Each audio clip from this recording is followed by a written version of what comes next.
punya Five Animal Welfare namanya. Jadi standarnya itu harus menyerupai dengan habitatnya dia. Contoh misalnya saya ada let's say misalnya alpaka. Alpaka itu kan harus dingin, terus harus ini, makanya kita taruh air conditioner malah di kandangnya. Pakai aircon. Terus kita di luarnya kita pakai kipas angin gitu ya. Terus makannya kita jaga, standar nutrisinya kita jaga. Pokoknya melebihi manusia ya. Lebih pacar manusia. ya. Kudanya sendiri sama relatif. Kalau kuda lokal yang kelas apa namanya tipe G itu jadi mixed breed antara kuda impor luar negeri dikawinin sama kuda lokal Indonesia, and then lahirlah anaknya yang namanya G. Kuda G itu sekitar 100 kudanya. Start 100. Itu udah ada surat-suratnya tuh. Suratnya dari Pordasi lokal gitu kan. Namanya BRK suratnya. Kalau yang tadi yang import? Waduh, yang impor tuh relatif cukup mahal sih. Paling murah impor itu 500 lebih. Paling murah.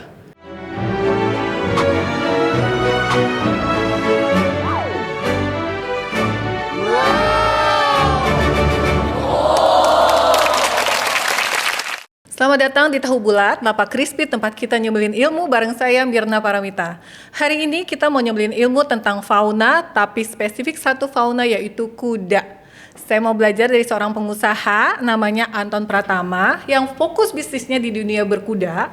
Dia founder brand perlengkapan berkuda Kezilas. Selain itu dia tadinya juga distributor film dan juga pemasok hewan-hewan eksotis ya Mas ya? Iya, betul. Yang aneh-aneh. Oke, halo Mas Anton, makasih ya udah datang ke Tahu Bulat. Ya.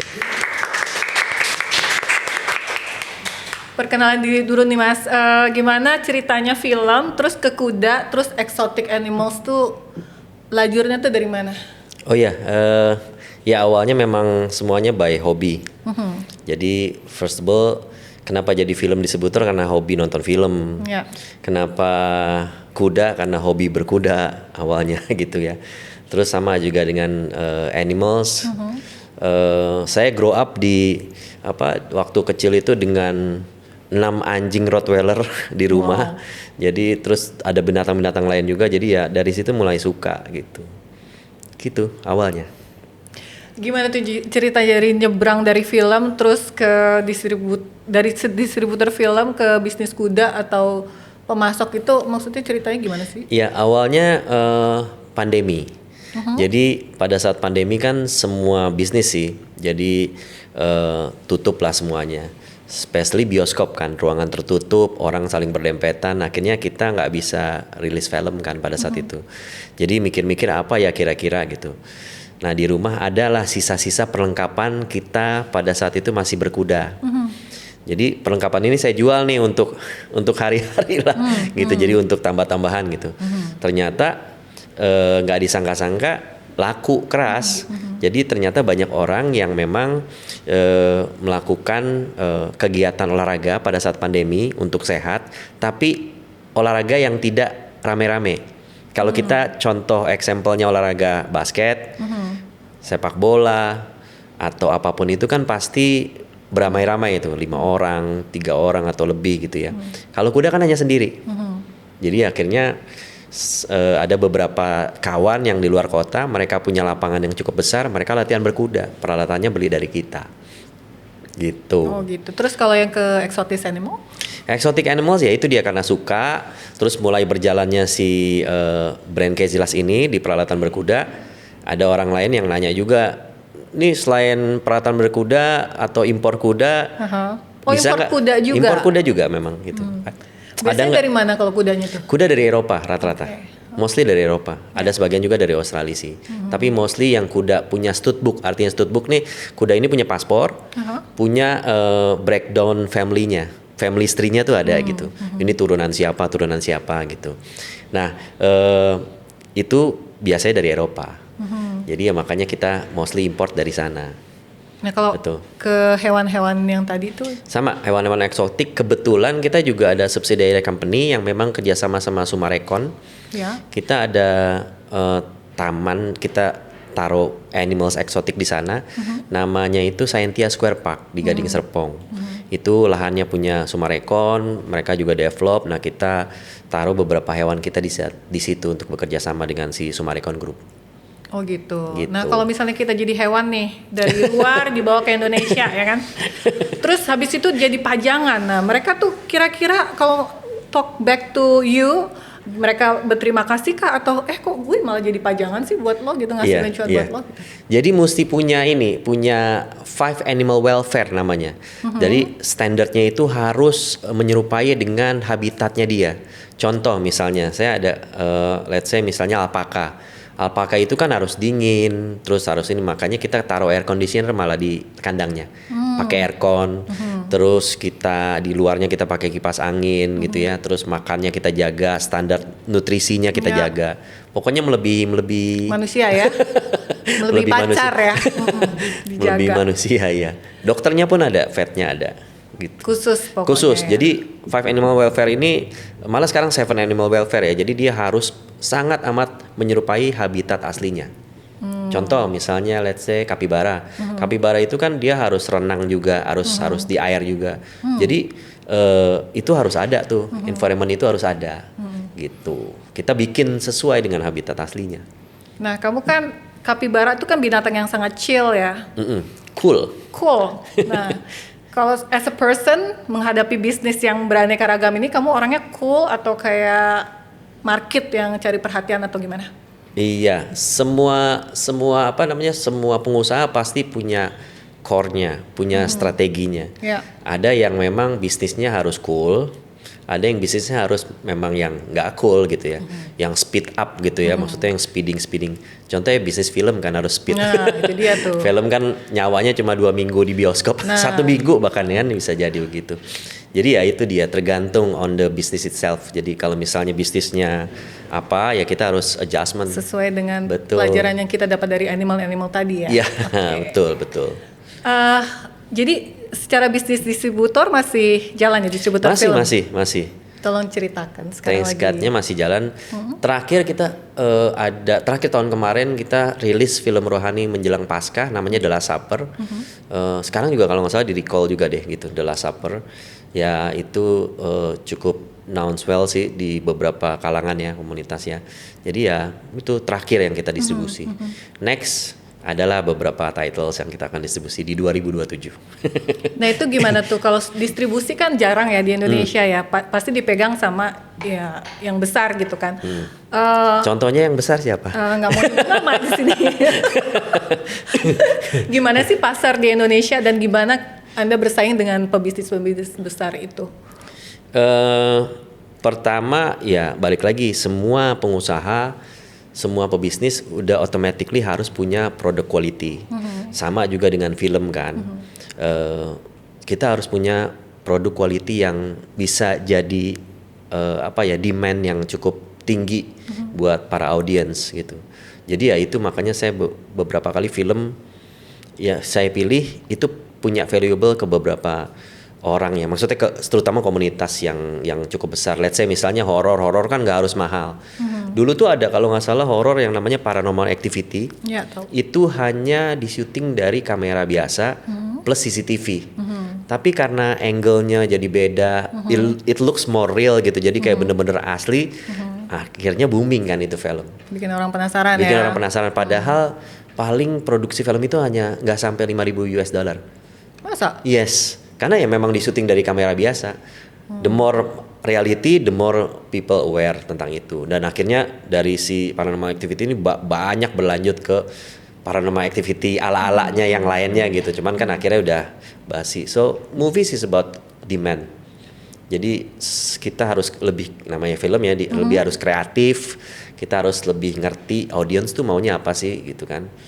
Ke depan mungkin ya kan kemarin banyak horor, mungkin ke depan nggak horor lagi, mungkin bisa komedi, bisa apa, cuman mungkin angle-nya yang berbeda gitu aja sih. Bisa religi tadi ya. Exactly.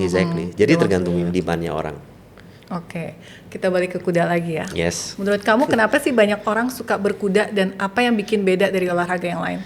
Satu, olahraga berkuda yaitu tadi waktu zaman pandemi hanya sendiri dan nggak bisa terinfection gitu kan biasanya dulu. Tapi makin ke sini orang makin berkuda untuk satu yang pasti olahraga berkuda itu sehat.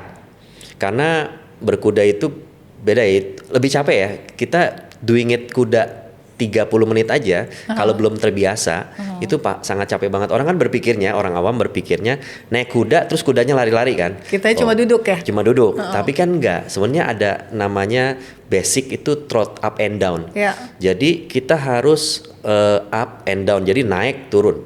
Itu sepanjang kuda itu jalan selama 30 menit.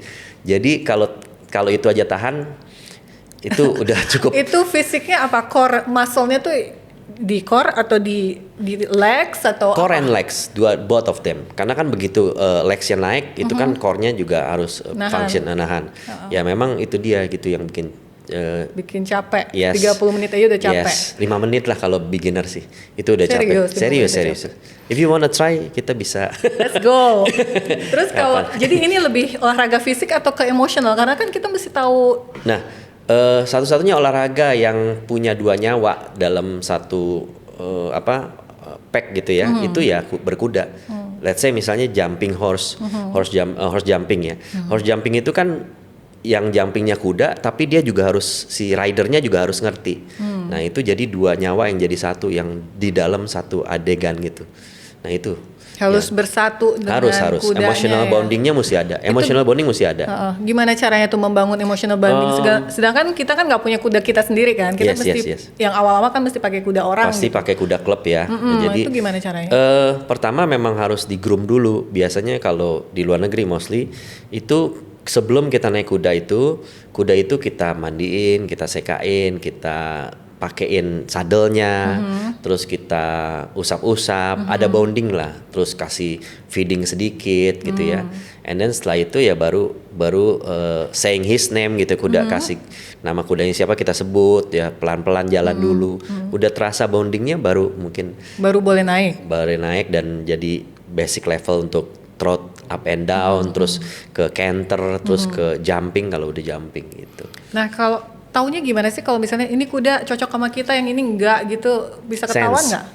Sense pelatihnya apa sense kita atau? Dua-duanya. Jadi memang pelatih nggak bisa lihat kalau kita udah on horse, kita yang bisa ngerasain kuda ini kayak bonding sama kita atau enggak.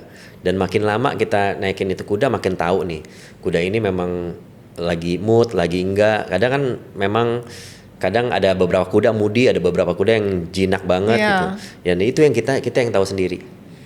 Pelatih hanya menyarankan lah. Nggak ngerti kuda, taunya gimana sih? Ini kuda suka sama kita, ini nggak suka sama kita gitu. Nah, di kuda itu kita tuh harus punya sense yang cukup tinggi. Nah, harus sensitif orangnya kan? Harus belajar gitu kan. Astrologi bintang apa gitu yang sensitif gitu ya? Atau gimana? Nggak juga. Memang harus bonding. Jadi kita bisa lah, itu basic sekali, kita bisa ngerasain sih kalau misalnya kuda itu bisa kita kendarai dengan baik atau enggak gitu. Dan kuda juga bisa ngerasain kita takut, kita kita keras atau nggak pede. Nah dia bisa ngerasain tuh. Jadi emang harus ada bonding nih 2 nih. Kayak doing relationship, kayak pacaran sebenarnya. Kalau udah klik, kalau orang yang nggak sensitif gimana sih? Nggak bisa, harus punya sense kalau naik kuda. Nggak bisa yang sembarangan. Ini is not robot kan. Jadi ya memang yang harus punya sense, harus bonding dulu, then you can ride a horse. Terus taunya dia moodnya hari ini bisa dinaikin, besok nggak bisa gitu gimana? While you grooming kan udah ketahuan tuh, ini gimana dia masih mau jalan apa enggak gitu kan. Terus kupingnya bisa begini kan itu gitu. ketahuan ya kadang itu. Kalau dari itu, kalau tailsnya enggak? Kalau tails kan itu anjing. Mungkin anjing ya. Kalau kuda kayaknya. Kalau kuda enggak ya? Iya. Oke. Jadi dari earsnya udah ketahuan gitu. Terus apa aja yang bisa merubah orang kalau dia tuh udah berkuda dengan olahraga berkuda? Iya, yang pasti sense-nya lebih tinggi, kepekaannya lebih tinggi, terus lebih sehat udah pasti. Terus juga dia punya caringnya juga pasti akan lebih, karena SOP berkudanya itu yang groomingnya dia pasti akan lebih caring lagi kepada animals lainnya juga automatically gitu kan. Gitu. Jadi kayak bisa buat orang yang lagi stres gitu ya? Yes, bisa juga. Terapi gitu. Terapi ya? Atau malah tambah stres ya karena kuda tuh mahal banget kan ya Mas ya? Bisa, tergantung ya. Jadi di luar negeri malah udah sering banget kuda dipakai terapi untuk speech delay, autism. Itu dipakai terapi untuk itu. Kalau di Indonesia kan sekarang adanya kalau nggak salah lumba-lumba ya, dolphin kalau nggak salah untuk terapi.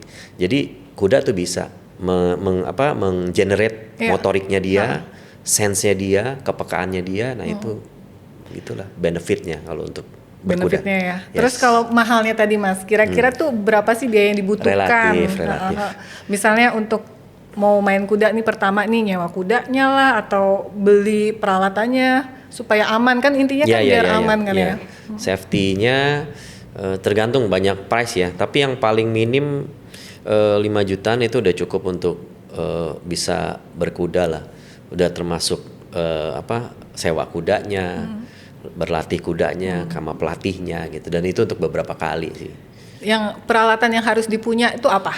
Peralatan yang harus dipunya pertama saddle. Saddle itu terus boots berkuda, baju berkuda, dan yang paling penting safety ride-nya kayak vest-nya. Jadi kalau jatuh dia akan melindungi tulang belakangnya tuh. Oh gitu. Ya itu sama helmet ya, helmnya. Pecut belum dulu lah. Kecuali kalau misalnya udah di certain level boleh pakai pecut. Oh berarti yang awal-awal Kuda basic nggak usah. Di long share biasanya jadi kita masih pakai tali yang panjang, si pelatihnya di tengah, dia long share kudanya keliling gitu. Kita belajar untuk balancing dulu, terus belajar trot, terus nanti kalau bisa canter baru mulai dilepas tuh. Begitu dilepas. Oh berarti kalau udah canter bisa baru dilepas bisa ride sendiri gitu. Betul. Oh oke. Betul. Jadi yang pertama mesti dibeli kan bootsnya dulu. Itu sekitar berapa jutaan tuh? Bootsnya ya relatif. Ada yang dari 1,5 sampai 18 juta juga ada. 18 juta. Oke. Iya. 1 sampai 18. Itu bukan belum merek Hermes ya? Masih. Oh, kalau Hermes bisa 80-an. Kalau Hermes lebih mahal lagi. Itu biasanya import atau ada pengrajin di sini yang udah bisa bikin sepatu? Ada yang pengrajin di sini, ada juga yang impor. Gitu. Bedanya apa?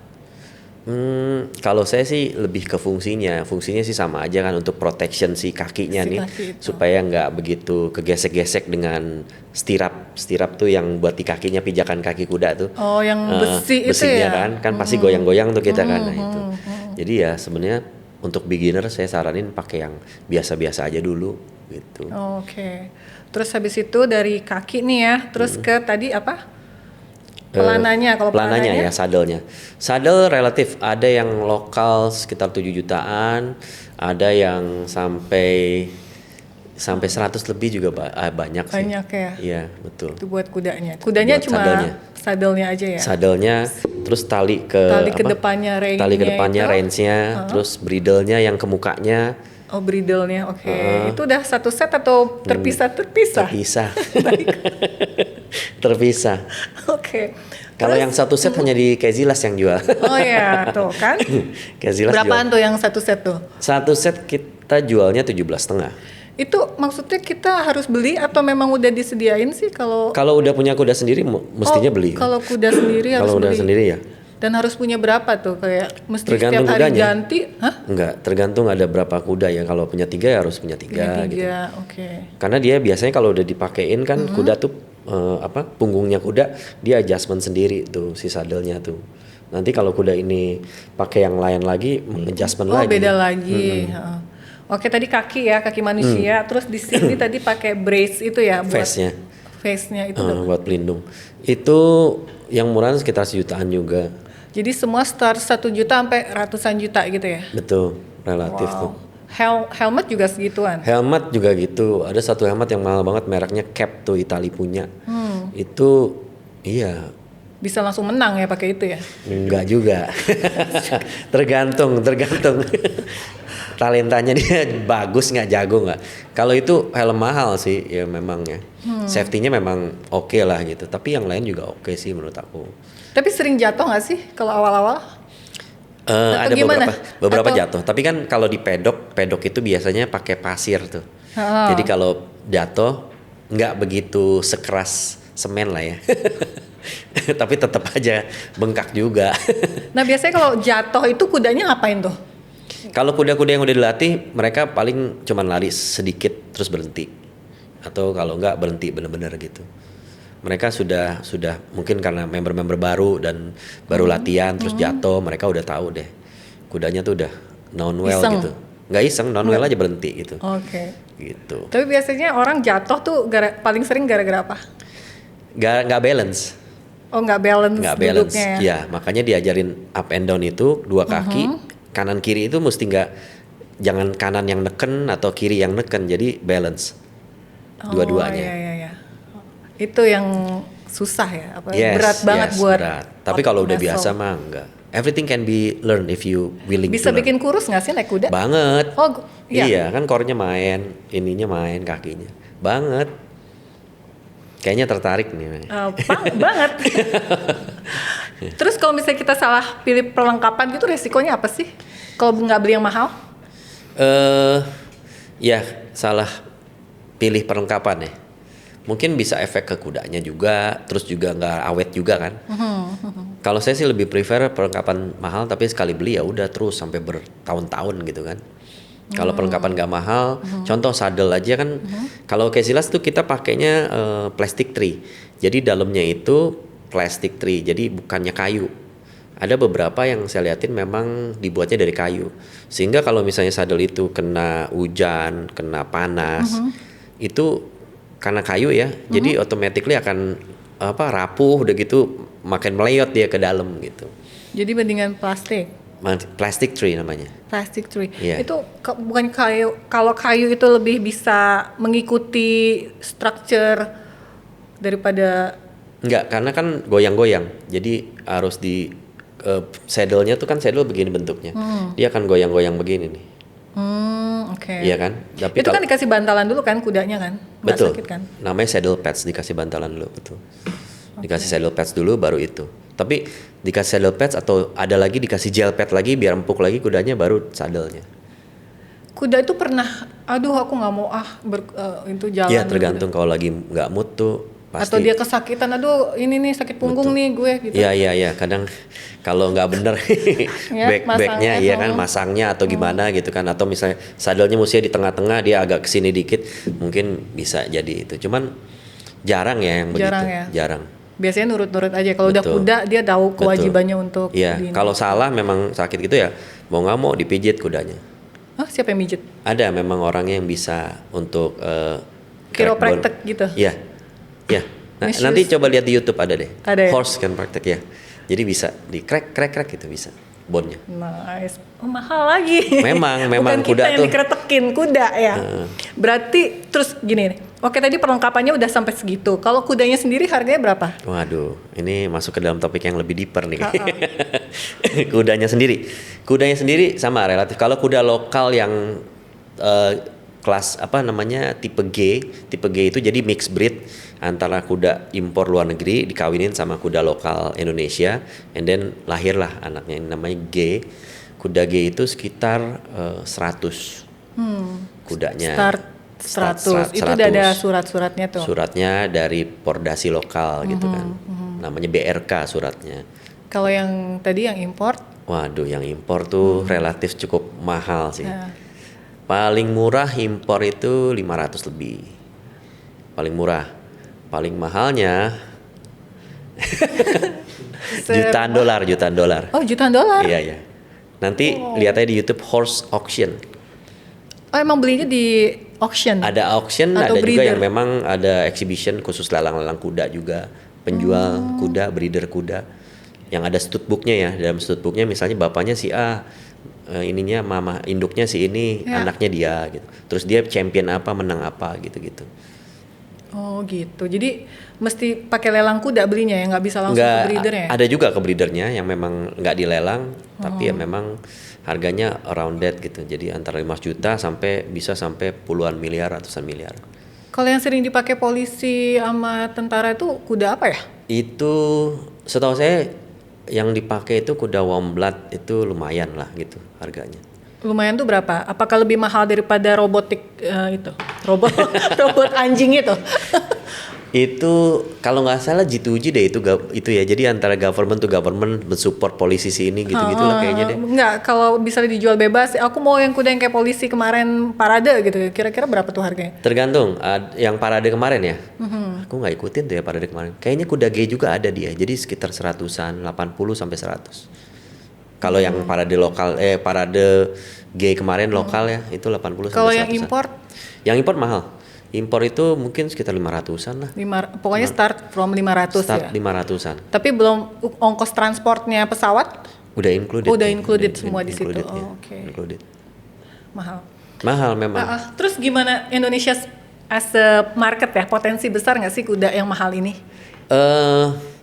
Potensi besar sih menurut aku ya. Karena kan sooner or later juga pasti orang akan suka dengan olahraga ya, maksudnya tetap aja lah orang tuh suka olahraga, salah satunya ya berkuda itu kan.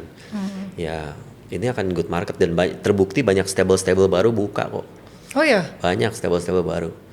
Tadinya kan dulu cuma ada di Equinara, Pulau Mas, terus ada Artayasa, Anantiana, sekarang Pamulang, sekarang banyak banget. Di daerah juga banyak. Di daerah juga banyak. It's growing sih. It's growing. Terus hambatan terbesarnya apa nih kalau di Indonesia dengan berkuda ini? Cuaca. Cuaca kenapa? Ya kan kadang suka panas banget. Nah kuda-kuda yang impor ini kan biasa dingin kan. Jadi kadang kita adjustment, kita kasih kipas angin kayak atau air conditioner, terus kita kasih airnya lebih banyak gitu ya. Terus kita kasih pakannya juga pakan yang rumput yang bagus. Kadang beberapa rumput pun juga impor. Makannya aja impor. Makannya ada beberapa yang impor, ada beberapa yang lokal, di mix lah. Jadi kita adjustment si kudanya biar menyukai makanan Indonesia juga. Rumput-rumput lokal gitu maksudnya. Oke. Ini kan dari tadi kan harganya fantastis banget nggak? Ya. Bisa nggak sih kalau berkuda itu jadi olahraga yang lebih terjangkau?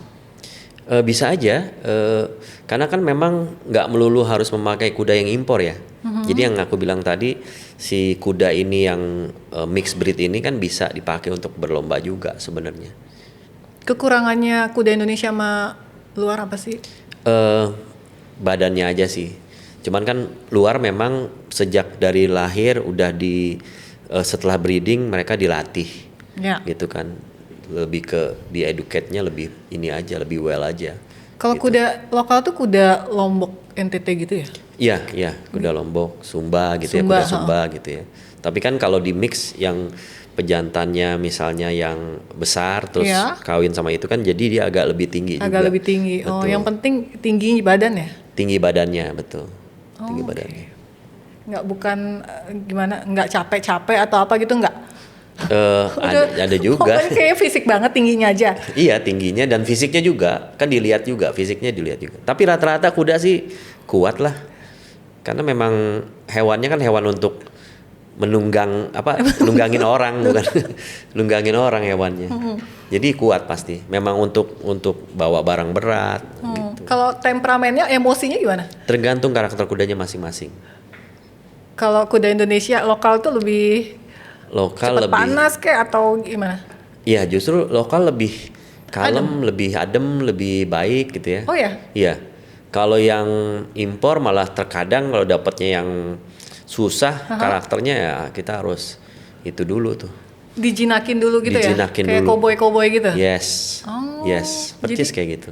Jadi beli langsung tuh belum bisa ditunggangi? Belum bisa. Bahkan kalau member baru, kalau mau nunggangin kuda harus pelatih atau groomnya harus ngelongserin dulu kuda itu biar agak capek. Karena kalau enggak kan powernya kan tinggi ya. Jadi ya nanti kesian si itunya kan terlalu. Terus berapa berat. Jam itu bikin kuda capek? Setengah jam lah, suruh lari aja longser. Longser udah keringetan itu.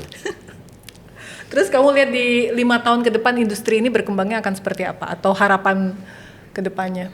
Industri ini ke depannya saya rasa akan banyak orang lebih aware untuk olahraga berkuda karena semua orang udah mulai well known kan dengan kuda gitu ya. Nanti ini akan jadi sebuah industri yang besar karena saya juga melihat banyak juga beberapa stable yang bikin kompetisi berkuda.